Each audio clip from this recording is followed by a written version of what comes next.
कल all party meeting में TMC नहीं गई, ममता बनर्जी की पार्टी उस मीटिंग में नहीं गई जिसमें सरकार ये बता रही थी कि हमने क्या इंतजाम किया। और राहुल गांधी नहीं गए। राहुल गांधी में केरल जा सोनिया जी बीमार हैं शायद इसलिए नहीं गए। ये कोई बात है, कार्यक्रम था उनका। नहीं वहां भी नहीं गए, वहां भी नहीं गए। दिल्ली में थे। उन्होंने उसके बाद वीडियो बनाया कि मैं रात भर अस्पताल में माँ के कमरे में सोफे पे लेट जहाँ सोया। केरला वाली नर्स भी मिली। लेकिन इसीलिए बनाया। 2 घंटे के लिए मान लीजिए वो मीटिंग में 1 घंटे के लिए चल जाते या कुछ भी करते, इतना ही चिंता है।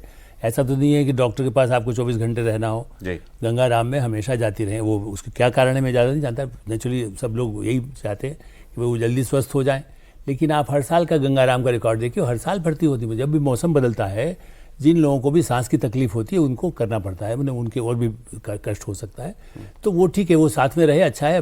बेटे बेटी सबका काम यही है। लेकिन निशिकांत दुबे ने तो उसमें भी हिसाब बराबर किया। नहीं मतलब वो मैं कह रहा हूँ, हम लोग नहीं जाएंगे राजनीति पर ना, लेकिन राहुल जी जाए क्यों, सोनिया जी एम्स में क्यों नहीं भर्ती हुई? गंगाराम तो प्राइवेट हॉस्पिटल है, तो वहां पर तो आरक्षण वाला डॉक्टर नहीं मिला होगा। गांधी परिवार तो वही मिलेगा जहाँ सरकारी अस्पताल। आरक्षण में निशिकांत दुबे तो ना बोले तो ही बेहतर है। ये जरूर है कि आप ये देखिए इसके साथ किस तरह से राहुल गांधी, आप उससे नहीं देखा आपने कल, बल्कि उन्होंने कहा कि मैं ग्रेटर निकोबार वालों से मिला हूँ, आदिवासी डेलीगेशन से। आपको निकोबार के डेलीगेशन से मिलने का समय है। आप ये जो कह रहे हैं ना कि वो माता जी के साथ ही थे, आप यहाँ भी आ सकते थे तो दिल्ली में ही। इसीलिए मेरा कहना है कि आप यदि निकोबार वाले के लिए, जो भारत विरोधी जहाँ पर पादरी राज करते थे, वो उस पर क्वेश्चंस है। आप जाति की बात कर रहे हैं, मैं इसलिए आपको ध्यान दिला रहा हूँ, कल आप इस पर स्टोरी करवाइएगा कि वो निकोबार में मैं डिटेल्स में गया हुआ हूँ। निकोबार वहाँ केवल पादरी रूल चलता था, भारत सरकार का इंदिरा गांधी के टाइम में रूल नहीं चल रहा था। उस जगह के लोगों को कि साहब यहाँ डेवलपमेंट ना हो, नक्सल खत्म हो गए ना, 30 तारीख को खत्म हो जाएंगे, जो भी जितना कोशिश हुई है। वो निकोबार को भी उस तरह से उसके प्रोटेक्शन के लिए राहुल गांधी एक्टिव हैं। देश पे इस समय विश्व का जो संकट है, उसके बजाय तेल के बजाय लोगों को शांत करने के बजाय वो कह रहे हैं कि नहीं। उन्होंने ये भी कह दिया है कि देखो चुनाव के बाद आपने ध्यान नहीं दिया, ममता बनर्जी से पहले वो कह चुके हैं कि चुनाव के बाद तो बढ़ना ही है तुम्हारा, इसलिए लोग इकट्ठा कर रहे हैं। तेल के दाम नहीं बढ़ा रहे, चुनाव के बाद तो बढ़ाएंगे, ये भी वो कह रही है। सर ये बात नहीं हुई, इन दोनों से आपसे तो हुई थी। वो जो पाकिस्तान वाला ड्रामा हमारे यहाँ चला कि पाकिस्तान मीडिएट कर रहा है, भारत कहाँ है इसके अंदर, पाकिस्तान का स्टेचर इतना बढ़ गया, हम तो पीछे छूट गए। इशाक डार जो वहाँ का फॉरेन मिनिस्टर है और जो वहाँ की डिप्टी प्राइम मिनिस्टर है, इनको आज मजबूरी में ये पोस्ट करना पड़ा जो मैं आपको बता रहा हूँ। और मैंने वहाँ ऐसी वीडियो सुने हैं कि लोग पूछ रहे हैं, उन्हीं के लोग पूछ रहे हैं, भाई कब आएंगे ये अमेरिकी? हम यहाँ बैठे हैं दस्तरखान लगा के, अमेरिकी ईरानी आए क्यों नहीं ये लोग? बिरयानी ठंडी हो गई अभी तक। इशाक डार पोस्ट कर रहे हैं, there has been unnecessary speculation in the media regarding peace talks. ये अननेसेसरी स्पेकुलेशन है। In reality US Iran indirect talks are taking place through messages being relayed by Pakistan.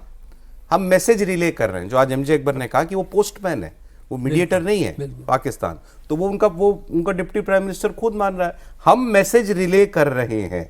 And brotherly countries of Turkey and Egypt among others are also extending their support in this initiative.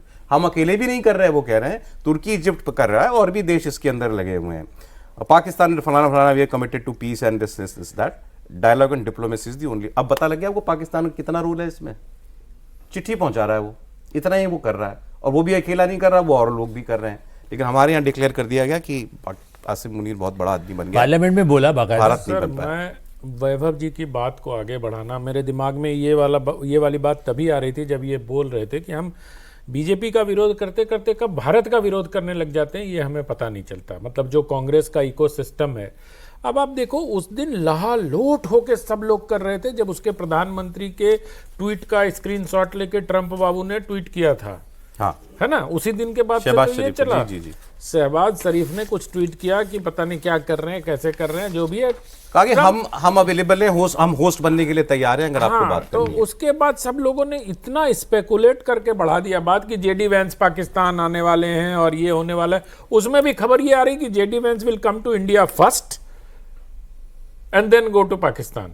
अगर internet media पर चलने वाली अपुष्ट खबरों की बात करें तो मुझे लगता है कि, लेकिन उस दिन जितने विदेश मंत्रालय को कवर करने वाले सो कॉल्ड बड़े पत्रकार हैं, उन्होंने लिखा लुक दिस इज पाकिस्तान।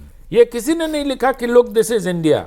आज तक नहीं लिखा किसी ने कि लोग हॉर्मुज जलडमरू मध्य से इंडिया का झंडा लगा हुआ जहाज वायुसेना की निगरानी में ईरान के हमारी तरफ आ गया। इस बात पर किसी को गर्व नहीं है। गर्व इस बात पर है कि शहबाज शरीफ ने जो ट्वीट किया उसको ट्रंप ने स्क्रीनशॉट लेकर रीट्वीट किया। पाकिस्तान का स्ट्रेचर इसी से पता चलता है सर, कि ट्रंप ने स्क्रीनशॉट ले लिया उसका। अगर उसकी असलियत ये बता दी लोगों ने कि वो ट्वीट भी ट्रंप ने लिख के भेजा था, ये ट्वीट कर तो ताकि मैं इसको रिपोस्ट करूं और दुनिया को ये बताऊं कि मैं हवाबाजी नहीं कर रहा हूं, सच में मैंने तो जगह भी बुक कर दी है मीटिंग की। सर अब वैसे व्यक्ति से क्या अपेक्षा कर सकते हैं जो ट्रंप बाबू को नोबेल दिला रहा था? यही था ना, यही था ना, कौन शरीफ या बदमाश, क्या नाम है उसका? ये और मुनीर और ये, हाँ वही कोई शरीफ और मुनीर कुछ नाम है इसका। तो मुझे लगता है कि जिस प्रकार से ट्रंप उसका उपयोग कर रहा है पाकिस्तान का, वो एक टूल की तरह, कि वो पेंडुलम देखा है घड़ी का, पुराने जमाने की घड़ी होती तो उसमें एक पेंडुलम चलता था, ऐसे इधर से मार दो तो इधर चला जाता था, इधर से मार दो तो इधर चला जाता था। ये दुस्साहस ट्रंप में नहीं है कि वो भारत के साथ ऐसा व्यवहार। आप कह रहे हैं कि आप भारत को अपोजिशन अपने फर्ज के साथ न्याय नहीं कर पा रहा? भारत का अपोजिशन समझ ही नहीं पा रहा है कि उनको करना क्या है। वो भारत के विपक्षी दलों के पास उनको रिएक्ट करने का नहीं मिल रहा ना भाई। अगर आज 7 दिन का रिजर्व होता जैसा वैभव बता रहे हैं तो हम हाहाकार में होते। अब आप कह रहे हो कि 80 दिन का रिजर्व है यार, और आप बता रहे हो कि 4 महीने तक कुछ नहीं होने वाला है ना। 60 दिन का हमारे पास है, 60 दिन का रास्ते में है। तो 4 महीने भी अगर युद्ध चलेगा तब भी भारत में किसी प्रकार की कोई दिक्कत नहीं है।